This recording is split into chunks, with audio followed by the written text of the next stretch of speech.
आपने यही गाली देनी है। मुझे मौलवी भी गाली देते हैं ना, यानी हम्म, जो वहाबी है ना, वो कहते हैं इसको हम्म, ईरान से फंडिंग आती है, हम्म, शिया से, ठीक है। बिल्कुल, इसी तरीके बिल्कुल। से जो बरेलवी देवबंदी और शिया है वो कहते हैं इसे सऊदिया फंड करता है, वहाबी फंड हम्म, करते हैं। तो ये गालियां हम्म, रखी हुई है ना अदबी इन्होंने। हम्म, तो भाई मेरा तो कोई लेना देना नहीं किसी के साथ, ठीक है। पीर अफजल कादरी साहब ने मेरे सर की कीमत रखी, हमने कोई प्रोटेस्ट नहीं किया, मैं तो ये हम्म, बात कर रहा था। बाकी इसको उसके साथ जोड़ रहे हैं तो जाहिर है कि इन बेचारों का तो इंटेलेक्चुअल लेवल ये है कि इन्हें बात पूरी समझ नहीं आती है, कौन सी बात कहां पर जोड़ रहे हैं। मैंने कभी किसी बिल के बच्चे को ईंधन नहीं बनाया, उल्टा मैं मना करता हूं। और इसी तरीके से मैंने अपने बच्चों को भी इस जगह से अलग रखा हुआ है, इस एतबार से कि ये कोई गद्दी भी ना बने, कोई पीरी फकीरी वाला मामला भी ना बने। तो ये दो ठीक है। बिल्कुल मुख्तलिफ बातें थी जिनको जोड़ के इन्होंने एक दफा फिर अपने बड़े का झूठा दिफा करने की कोशिश की, लेकिन मुंह की खा गए। कि आप हमेशा मुनाजरे से भागते हैं, ये उनका कहना है कि आप मुनाजे पे कोई, उनको कॉल्स किए हैं बहुत से मौलवियों ने कि आपको जब भी मुनाजे बुलाया तो आप नहीं रुके। ये तो बात इस बिल्कुल ठीक है उनकी, लेकिन ये आधा सच है।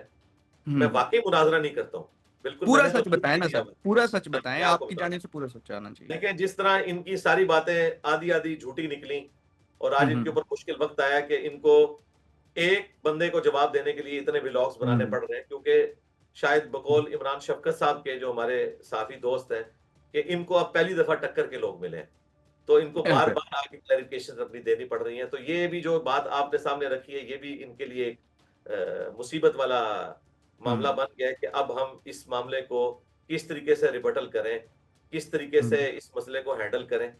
तो इसलिए फिर हम्म, ये इस किस्म की बातें कर रहे हैं। अब फिर मैंने कोई और मजीद इस पे बात की तो हम्म, फिर इनके लिए एक तकलीफ दे चीज बन जाएगी।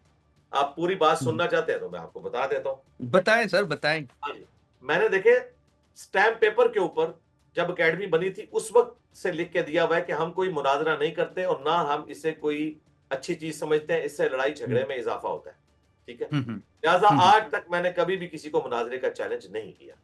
ठीक है। अब अगली बात, मुझे मौलवी मुनाजरे का चैलेंज करते थे क्योंकि उनकी पब्लिक उनको छोड़ गई, तो हम्म, उनके पास कुरान और सुन्नत के मुकाबले पर कोई दलील नहीं बची थी, तो उन्होंने मुझे टारगेट किया कि इसको हमारे सामने बैठाओ, फिर हम हम्म, मानेंगे। तो सामने हम्म, बैठा के पता वो क्या करते हैं, गाली गलोच और कोई खुद को शिमला आवर चढ़ा देते हैं। तो मैंने कहा मैं आपके साथ कभी भी नहीं बैठूंगा।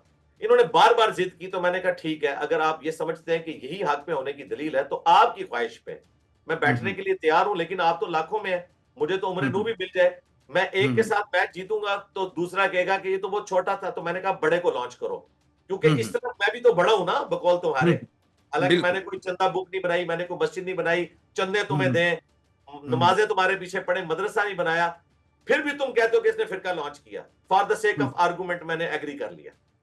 ठीक है। तो मैं बड़ा हूं तो अपने बड़े को लॉन्च करो। वो कहते हैं नहीं, हम्म, बड़े हम लॉन्च नहीं कर सकते, वो बूढ़े हो चुके हैं, उनकी चरम जुबानी इंजीनियर साहब वाली नहीं है। तो मैंने कहा ठीक है, फिर टेस्ट आसान करता हूं तुम्हारी ख्वाहिश पे। मैंने तो हम्म, मुनाजरा नहीं करना था। तुम हम्म, बड़े से वीडियो बनवाओ, एआई की वीडियो नहीं, ओरिजिनल, अपने हम्म, छोटे के हक में कि ये हमारा एक कॉम्पिटेंट बंदा है, हम्म, ये हमारी तरफ से बात करेगा, तो अभी मैं तैयार हूं। अब बड़े बना के नहीं देते, बड़े मुफ्ती मुनीब साहब हैं, मुफ्ती तकी उस्मानी साहब हैं, हम्म, और साजिद मीर साहब हैं और साजिद नकवी साहब हैं। उन्हें पता है कि ये आखिरी उम्र में हमें भी जलील करवाएंगे छोटे, तो वो बना के नहीं हम्म, देते। तो हम्म, इस तरह कभी भी मैंने मुनाजरे का चैलेंज नहीं किया। ये पहली दफा हुआ है कि इमरान रियाज साहब, चूंकि ये मेरे कॉम्पिटिटर नहीं है, ये मेरे स्टूडेंट हम्म, हैं, उन्होंने खुद कहा मैंने बिल नमाज़ें साहब की वजह से शुरू की है, ठीक है। हम्म, अब वो कह रहे हैं कि जी इस तरह स्टूडेंट बन जाता है किसी को सुनने से। जी बन जाता है। आप लोग और आपके बड़े बताते थे कि हजरत अली ने कहा कि जिसने मुझे एक बात भी बताई वो मेरा उस्ताद है।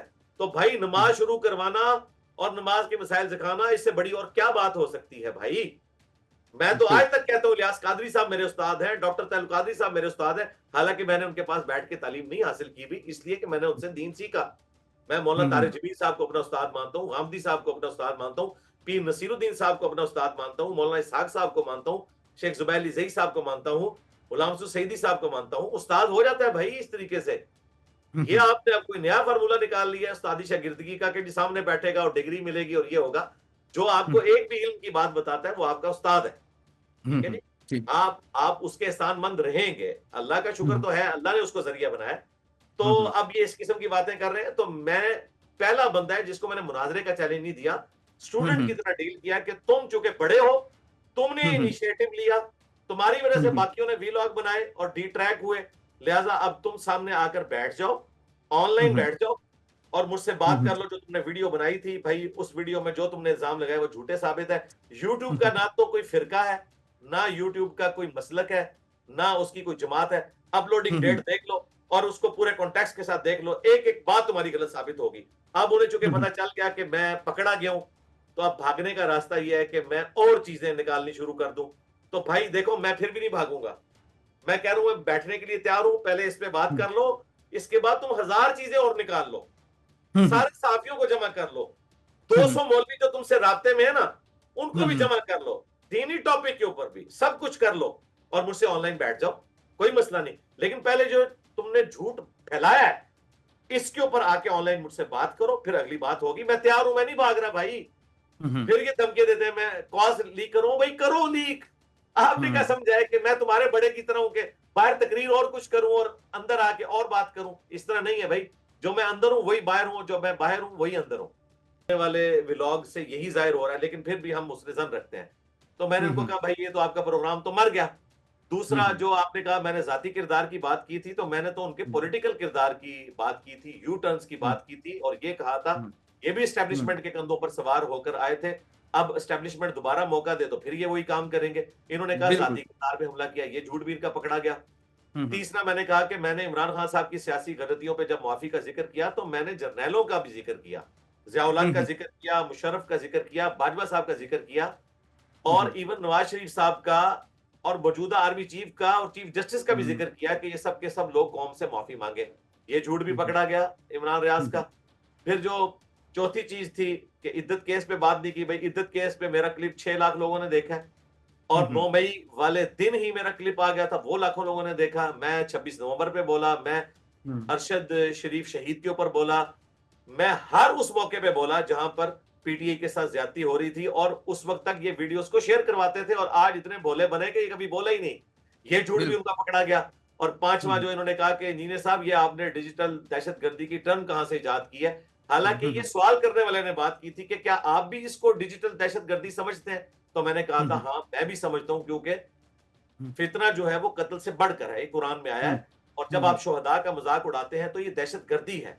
और ये बात मैं ओवरऑल पूरी जमात के बारे में नहीं, वो जज्बाती लोगों के बारे में कर रहा हूँ। जो पॉलिटिकल जमात है, मैंने उसी पॉडकास्ट में तो मौलाना फजलुर रहमान, इवन टीएलपी जिनकी वजह से मुझ पर मर्डर अटेम्प्ट हुए, मैंने कहा कि उनके ऊपर भी क्रैकडाउन इस तरह नहीं होना चाहिए। पॉलिटिकल जमात है, पीटीआई भी पॉलिटिकल जमात है, इनके साथ पॉलिटिकल तरीके से बिहेव करें।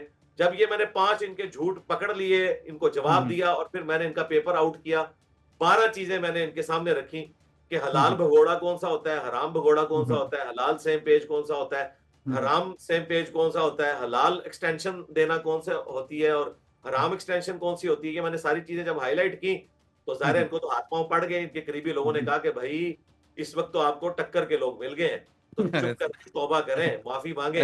लेकिन माफी की बजाय इन्होंने फिर झूठ पे झूठ बोले, इसलिए देखें कि थम नहीं रहे हैं। इतने इनके व्लॉग्स और किसी के बारे में नहीं है जो मेरे बारे में आ रहे हैं, क्योंकि उनसे गलती हो चुकी है। अब भी मैं उनको कहूंगा कि ऑनलाइन आए और अपने व्लॉग से माफी मांगे, मेरे साथ बैठ लें।